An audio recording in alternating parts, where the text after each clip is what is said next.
ಕೆಂಪುಕೋಟೆ ಬಳಿ car blast ಪ್ರಕರಣಕ್ಕೆ ಸಂಬಂಧಪಟ್ಟಂತೆ ಎಫ್ಎಸ್ಎಲ್ ಅಧಿಕಾರಿಗಳು ಈಗಾಗಲೇ ತನಿಖೆಯನ್ನ ನಡೆಸಿದ್ದು ನಾಳೆಯಿಂದ 42 ವಸ್ತುಗಳ ಮಾದರಿಯನ್ನ ಪರಿಶೀಲನೆ ನಡೆಸಲಿದ್ದಾರೆ. ಈಗಾಗಲೇ ಸ್ಫೋಟದ ಸ್ಥಳದಿಂದ ಒಟ್ಟು 42 ವಸ್ತುಗಳನ್ನ ಕಲೆಕ್ಟ್ ಮಾಡಿದ್ದಾರೆ.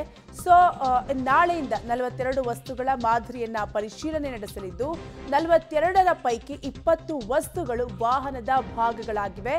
Tyre, chassis, CNG cylinder, bonnet ಭಾಗಗಳಾಗಿದ್ದು ಸ್ಫೋಟದ ತೀವ್ರತೆ ಅಧ್ಯಯನ ಮಾಡಲು ಇವುಗಳನ್ನು ಪರಿಶೀಲನೆಯನ್ನ ನಡೆಸಲಿದ್ದಾರೆ ಎಫ್ಎಸ್ಎಲ್ ಅಧಿಕಾರಿಗಳು. ನಾಳೆಯಿಂದ ಅಂದ್ರೆ ಈಗಾಗಲೇ ಸ್ಫೋಟದ ಸ್ಥಳದಲ್ಲಿ ಕಲೆಕ್ಟ್ ಮಾಡಿರುವಂತಹ 42 ಸ್ಯಾಂಪಲ್ ಮಾದರಿಗಳನ್ನ ಪರಿಶೀಲನೆ ನಡೆಸಲಿದ್ದು 42 ಸ್ಯಾಂಪಲ್ಗಳ ಪೈಕಿ 20 ವಸ್ತುಗಳು ವಾಹನದ ಭಾಗಗಳಂತ ಈಗಾಗಲೇ ತಿಳಿದು ಬಂದಿದ್ದು ಟೈರ್ ಆಗಿರಬಹುದು, ಚಾಸಿಸ್, ಸಿಎನ್ಜಿ ಸಿಲಿಂಡರ್, ಬಾನೆಟ್ ಭಾಗಗಳು ಕಾರ್ನ ಭಾಗಗಳಂತ ತಿಳಿದು ಬಂದಿದ್ದು ಸ್ಫೋಟದ ತೀವ್ರತೆ ಅಧ್ಯಯನ ಮಾಡಲು ಇವುಗಳನ್ನು ಕೂಡ ಅಂದ್ರೆ ಒಟ್ಟು 42 ಭಾಗಗಳನ್ನು ಕೂಡ 42 ಸ್ಯಾಂಪಲ್ಗಳನ್ನು ಕೂಡ ಪರಿಶೀಲನೆಯನ್ನು ನಡೆಸಲಿದ್ದಾರೆ ಎಫ್ಎಸ್ಎಲ್ ಅಧಿಕಾರಿಗಳು.